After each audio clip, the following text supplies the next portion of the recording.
Taking a look at today's interest rate markets, let's look at the 10-year note futures as they're continuing to move higher today.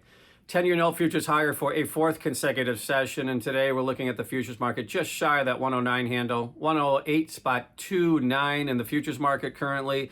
Off the intraday highs, we did see briefly over 109, but nonetheless still holding on to a slight gain today, and with today's gain, the futures markets are now higher for a fourth consecutive session and trading up to basically 1 month highs here in the price action. And when you look at some of the driving factors today, a couple things I think influencing the markets to start the week. Number one, some of the tensions in the Middle East continue to appear to be moving in a more positive direction. There's discussions of a potential ceasefire. I don't think it's been officially announced or agreed upon, but at least there's been some strong discussions about the possibility of something like that taking place here in the coming days, if not weeks.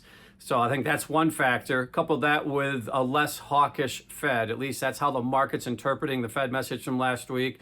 And now there's a lot of discussion about the potential for a rate cut again sooner rather than later, as far as what some market participants and observers are discussing as we move through the Fed message. And we have now Fed speakers out talking about policy moving forward. Now, looking at the yields today, we're looking at that 10-year yield down 1 basis point today to 449 basis points, which is the lowest yield in basically 1 month.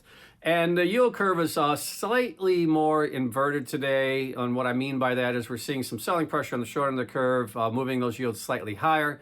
Back end of the curve, some buying pressure, moving those yields lower. And when you get back to the 20s and the 30s, we're actually seeing yields down about 2 basis points on the day, with the 10-year down about 1 basis point. But overall, the markets appear to be still moving in a positive direction. The 10-year now higher for a fourth consecutive session and trading basically near 1 month highs.